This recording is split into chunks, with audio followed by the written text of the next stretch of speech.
Olá pessoal, tudo bem? Hoje nós vamos começar a tratar de um outro assunto, que é das fontes do direito romano, e hoje nós vamos falar acerca das fontes históricas do direito romano. E a mais importante fonte histórica que a gente tem é aquele livro, aquela obra, né, que ficou conhecida como Corpus Iuris Civilis. Essa obra, ela nos chegou à sua inteireza desde os tempos antigos e ela é muito grande, muito bem elaborada e por isso ela é também uma fonte tão importante. Antes de a gente falar exatamente sobre a obra, é importante fazer uma distinção entre fonte histórica e fonte do direito. Quando a gente estuda introdução ao estudo do direito, teoria do direito, sempre existe referência, existe um capítulo, existe uma discussão acerca das chamadas fontes do direito. Aí a gente estuda fontes formais, fontes materiais, toda uma classificação acerca das fontes. Em geral, quando nós nos referimos à fonte do direito, pelo menos no sentido formal, a referência que a teoria do direito faz é a forma pela qual o direito é conhecido e a partir do momento em que ele é conhecido, ele pode ser aplicado a um caso concreto. Por isso, muitas pessoas que ingressam no curso de direito confundem a ideia de fonte do direito com a ideia de lei, uma vez que no nosso sistema jurídico de direito principalmente legislado, que tem como a lei a principal fonte do direito, há uma espécie de metonímia, né, de continente de conteúdo, de veículo e de forma. Então as pessoas falam, o que é a fonte do direito? A fonte do direito é a lei, porque eu vou até ali, aquela lei, para conhecer o direito. Quando nós estamos falando de fonte histórica, nós estamos falando de fonte num sentido um pouquinho diferente desse. Ou seja, nós estamos dizendo de quais são os documentos, quais são os elementos materiais que nós temos à nossa disposição para conhecer como era um direito histórico, como era um direito de outra época, de outro povo, um direito antigo. Aliás, quando nós estamos falando de fonte histórica, nós estamos fazendo referência a todos os elementos que nós temos à nossa disposição para o conhecimento do passado. No caso de Roma, as principais fontes históricas que nós temos são fontes documentais, são fontes arqueológicas, existem remanescentes, né, de construções, aliás, existem construções até inteiras, né, mas existem remanescentes de utensílios, de equipamentos, e existe uma grande quantidade de documentos que nos chegou daquela época até os dias de hoje. É óbvio que nós não temos fontes históricas romanas como nós temos de história mais recente, que a gente tem testemunhos, né, de pessoas que viveram aquela época e ainda estão vivas, nós temos vídeos, nós temos áudio, nada disso a gente tem de Roma. O que a gente tem de Roma como fonte histórica para conhecer a história romana são essas que eu já mencionei, e a principal fonte histórica para o conhecimento do direito romano é essa obra chamada Corpus Iuris Civilis. Tá bom? Então, feita essa apresentação acerca das fontes, eu vou mostrar aqui inicialmente para vocês alguns livros para vocês terem uma ideia do que nós estamos falando. Então eu deixei aqui empilhado aqui de lado algumas referências bibliográficas e o próprio texto do Corpus Iuris Civilis, no que eu tenho acesso aqui, pelo menos aqui na minha casa, e que eu vou mostrar para vocês.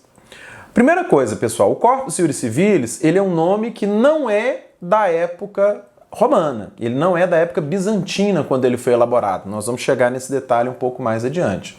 Ele é um nome que foi dado pelos editores já no início do mundo moderno, né? Os primeiros editores que vieram a imprimir realmente uma consolidação desse Corpus Iuris Civilis, né, desses textos, é que deram esse nome de Corpus Iuris Civilis.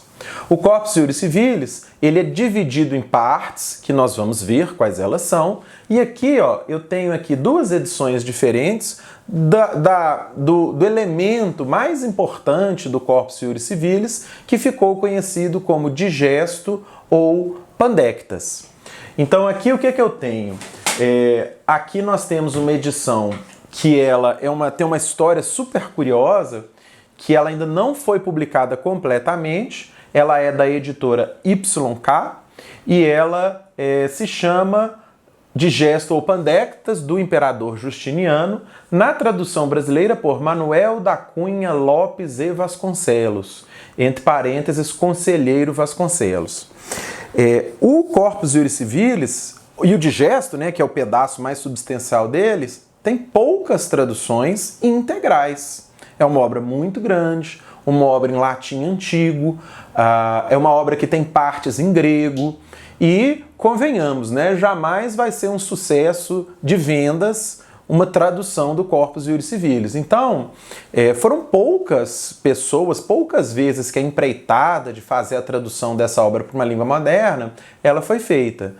A gente tem notícia de 13 traduções para línguas modernas, sendo que apenas 5 delas foram feitas por uma única pessoa. E uma delas é essa aqui. Até então, a gente não tinha acesso a uma tradução integral do Digesto para o português.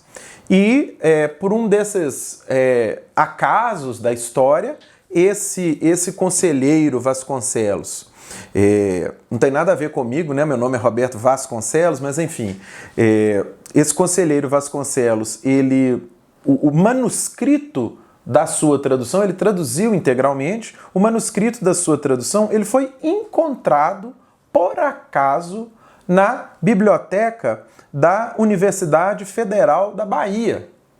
Então, o conselheiro Vasconcelos, aqui no livro diz, ele foi nascido em Valença, na Bahia, bacharel em Direito pela Faculdade de Direito de São Paulo, ele foi juiz de Direito durante o segundo reinado e o início da nossa República e foi sobrinho de 2 ilustres juristas brasileiros do século XIX, o famoso estadista Zacarias de Góes e Vasconcelos e o ex-presidente do antigo Superior Tribunal de Justiça, hoje Supremo, João Antônio de Vasconcelos.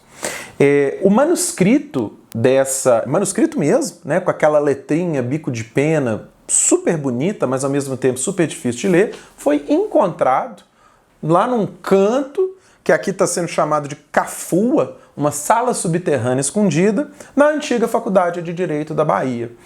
E na hora que aquela obra foi ali encontrada, percebeu-se, olha, aqui nós temos uma coisa muito legal, nós temos uma coisa fenomenal, né? E essa obra foi trazida, né, ao conhecimento público e uma comissão de professores lá da USP, composta aqui pelo Eduardo Marque, Bernardo de Moraes, Dárcio Rodrigues e Elcio Madeira, ficou encarregada de fazer a tradução dessa tradução. Por quê? Porque estava no manuscrito, tinha parte ilegível, estava escrita num português antigo, né? Então, enfim, esses professores de direito romano, a USP tem um núcleo de direito romano bastante significativo, de bastante destaque, e esses professores ficaram encarregados de pegar aqueles manuscritos e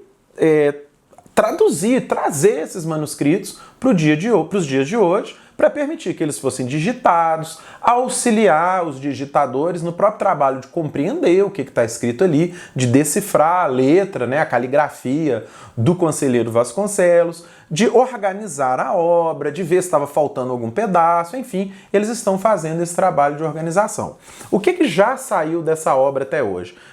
O Digesto, gente, são 50 livros, e aqui nós temos 3 volumes, e o primeiro volume, ele vai do livro 1 ao livro 4, mas ele traz algumas das constituições imperiais preliminares importantes. Nós vamos comentar da Constituição Del Auctore, que foi a Constituição que Justiniano manda fazer essa obra.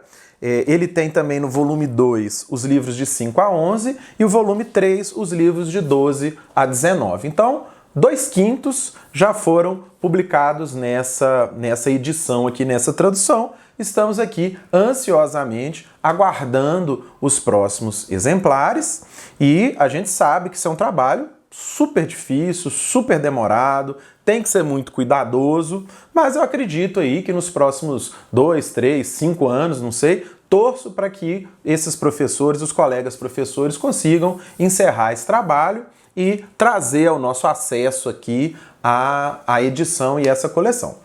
Eu também uso uma outra edição aqui, gente, que é a edição do Alan Watson, tá? Essa aqui é considerada a melhor edição em língua inglesa do Digesto, que está aqui, ó, o Digesto em 4 volumes, tá? Essa aqui eu não empresto para ninguém, My Precious aqui. Então eu estou mostrando aqui para vocês terem uma noção do tamanho que é essa obra. Ali do Conselheiro Vasconcelos ainda não está inteira, mas aqui é pesado, dá para fazer força, são livros grandes, cada um tem aí por volta de 500 páginas, então nós estamos falando de mais ou menos 2.000 páginas aqui o digesto. A tradução do Alan Watson, o Alan Watson é um dos grandes romanistas, né, do século XX, a tradução do Alan Watson ela já é diferente aqui da tradução do Conselheiro Vasconcelos, porque ela foi feita por uma equipe, né, e ela foi feita por uma equipe de 31 juristas e historiadores e romanistas diferentes, coordenados pelo professor Alan Watson.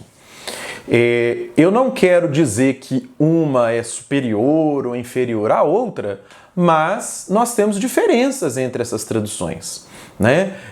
Primeiro, a tradução do Alan Watson ela é considerada uma tradução que tem um viés inglês, é claro, né? Que tem um apoio na tradição jurídica inglesa que é um pouco diferente da nossa. Entretanto, talvez em termos técnicos e termos de metodologia, de material de apoio e de detalhamento, ela seja um pouco mais sofisticada do que a tradução do Conselheiro Vasconcelos, uma vez que ela é uma tradução crítica feita por um time de especialistas, né? Então aqui nós estamos comparando um trabalho heróico, vamos dizer assim, de um homem só, com um trabalho sistemático e acadêmico de mais de 30 pessoas. E ainda por cima, a tradução do Conselheiro Vasconcelos ela é do século retrasado, né? Do século XIX, e essa do Alan Watson é do final do século XX, onde já se tinha toda uma sorte de instrumentos, de conhecimento, de acesso a um monte de coisas que certamente o Conselheiro Vasconcelos, trabalhando sozinho lá na Bahia, não teve esse acesso todo. Mas enfim, é de a gente ter muita satisfação e muito orgulho de ter esse trabalho aqui, feito em português, dele ter sido encontrado, né? Ele tem uma história análoga à própria história das fontes romanas, que ele também tem uma história da sua sobrevivência, que por si só é muito curiosa, muito interessante, e infelizmente essa obra chegou até nós.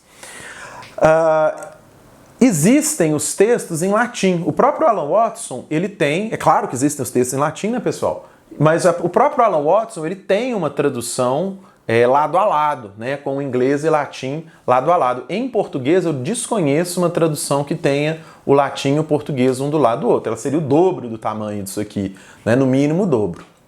Entretanto, a edição do Alan Watson que tem a bilíngue, ela custa uma fortuna, né, que, enfim, nós, meros professores da UFMG, não temos condição de comprar com o nosso dinheiro. Cada volume custa aí $1.000, ela é muito cara, muito especializada mesmo. Mas a gente consegue, eu vou deixar a referência no nosso material complementar, a gente consegue ter acesso na internet a diversos sites que têm o texto integral em latim, tá? Então, é muito, mesmo quem não sabe profundamente latim, quem não sabe latim suficiente para ler o texto original em latim, mas fala alguma coisa de inglês ou, claro, conhece português, muitas passagens mais específicas é útil a gente cotejar um texto ao lado do outro para a gente ver os termos em latim, para a gente ver, não perder algumas coisas na tradução, né? A gente poder comparar como que é aquela linguagem que ali está sendo utilizada. Eu vou deixar essas referências aqui para vocês. E para terminar esse vídeo aqui de referências, vou mostrar aqui para vocês o livro do Bernardo Moraes, que também é lá do núcleo de Direito Romano, né? Tá ali próximo do pessoal de Direito Romano da USP, que faz parte da organização do digesto do Conselheiro Vasconcelos, que é esse livro aqui que se chama Manual de Introdução ao Digesto. Esse livro aqui também é da editora YK, ele é uma obra absolutamente sensacional, ele é uma excelente referência para a gente poder ler o digesto, saber como é que ele foi feito, saber os temas mais importantes. Ele tem todo o histórico das traduções, ele tem estatísticas sobre do digesto, enfim, é uma obra riquíssima, não é um livro pequeno, tá? Ele tem um dicionário de citações, ele tem muitas informações sobre o digesto, sobre as traduções. Aqui, por exemplo, eu fui descobrir que tem até tradução em mandarim do digesto, né? Tem tradução em línguas que eu nunca imaginei que fosse ter, um exemplo delas é o mandarim, e é uma referência muito legal e indispensável também para quem quer se aprofundar nos estudos romanistas. Então eu vou mostrar aqui mais uma vez Manual de Introdução ao Digesto do professor Bernardo Queiroz de Moraes. Tá bom? No próximo vídeo, pessoal, nós vamos falar do que é o digesto, como que ele foi feito, o digesto, né, e o Corpus Iuris Civilis, como ele foi feito e como que ele chegou aos dias de hoje, que é uma história também muito fascinante, muito interessante. Obrigado, até o próximo.